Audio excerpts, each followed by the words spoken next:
Hey, good morning, everybody. It's the first Facebook Live of the new year, and we're going to continue with the trend of transparency and keeping you informed of what's going on here in Washington, D.C. And so a couple of things I think is interesting. You know, we kind of felt like the Democrats, with it being an election year, would kind of step away from some of the crazy left-wing policies they've been driving.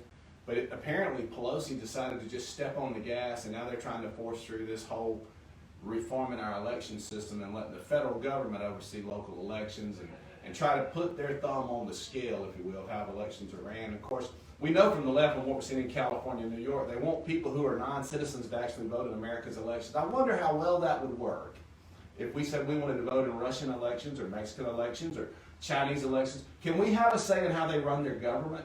But that's exactly what the Democrats are doing. They start the new year by doubling down on absolute political tyranny.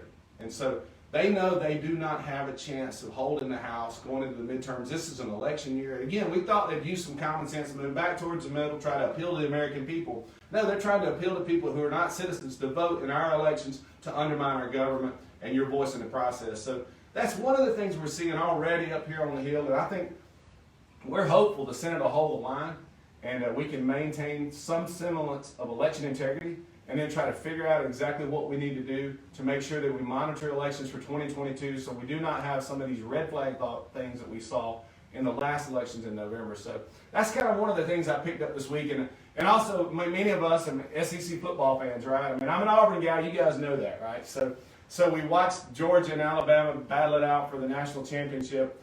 And you know, everybody was talking about how long it had been since Georgia had won a national championship. And so, yeah, I think 41 years. This morning, they just announced that we have the highest inflation rates since 1982, which is about the same time. So that tells you how horrible the policies that we are producing on the Hill under Pelosi's gavel with Chuck Schumer running the Senate and Joe Biden over at the White House, how horrible that is for the American people. It's the highest inflation rates we've seen since the early 80s, 40-something years.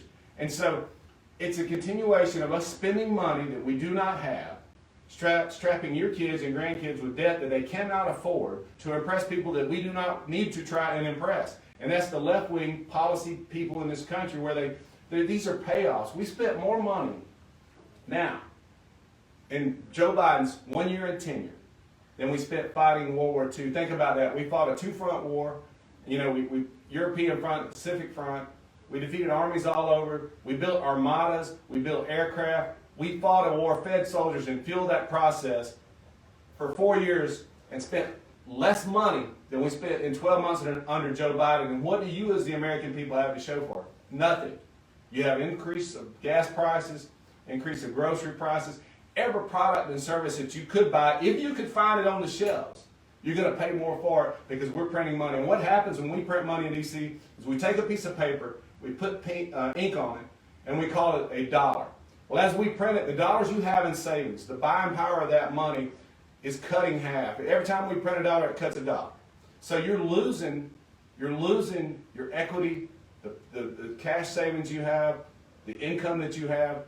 It's tough to keep up with that kind of inflation. And so that's our fault. That's on us. We're trying to slow the spending. We've spoke out against it time and time again. But this runaway spending is the reason you're having problems with your ability to consume and to buy products at a normal price. And there's a couple things. I mean, your energy policies coming out of the White House, that has not helped. So we're printing money over here that has less buying power. And we're shutting down the Keystone Pipeline, giving Russia the green light. And we're no longer net exporters of energy. Now we're dependent on foreign countries who necessarily don't want to do us any favors. And so we're sending them your hard-earned money, and the money here in America is buying so much more less that we're just basically, we're hurting the American people. And so that's one of the processes, in addition to inflation and the energy policy, that are hurting you at the gas pump. Another thing we're seeing is all this money we're sending to people to not work has hurt the labor markets. Every small business that I talk to, doesn't matter where I go. I actually went by a restaurant the other day that the sign said, still hiring. So we are looking for labor. People are looking for workers. And nobody's wanting to work because we're paying people to stay at home. Anytime we have government dollars competing against private sector dollars, then we create a labor market vacuum. And so what's happened now is we just do not have the labor force because everybody would rather sit at home and take that free money as opposed to going out and earning that dollar. And so we're doing our businesses, our citizens even a disservice because we're making everybody more dependent on the federal government, which is never a good thing. We need independence. We need liberty. And so that's a couple of things we're seeing coming into the new year is obviously, like I said, inflation, the energy crisis will continue under the Biden administration. We're hopeful we'll get, I think we're going to get, I think we see a red wave coming. I was excited about Virginia. So y'all just kind of keep us in your prayers, if you will. We know we'll get the majority of the midterms. We just don't want to have any success in further damaging the country in the next 8 or 9 months as we work towards midterm elections. I'm surprised, honestly, that they're stepping on the gas, but it seems to be that Pelosi, I say this from time to time, seems like she's striking a match and throwing it over her shoulder as she goes out the door. So I miss the days of winning under Donald Trump. We no longer have leadership, we have losership with Joe Biden and his team. And honestly, I'm optimistic about midterms. They cannot get here quick enough. God bless you guys. Have a great week, and hope you have a wonderful new year. Look forward to hearing from you here on our Facebook page. We also have an Instagram page and a Twitter page. So please join and follow us. And the more you know, our newsletter, fantastic. My team does a great job of keeping you updated. So when we don't have an opportunity to do this, you can still tune in, get an email on policies. One last thing, we'll have a vote. One of my amendments on the floor today, we're debating that, an amendment for veterans in our country. You know, we passed a bill last year. We have an amendment on the floor today. It'll be an interesting debate.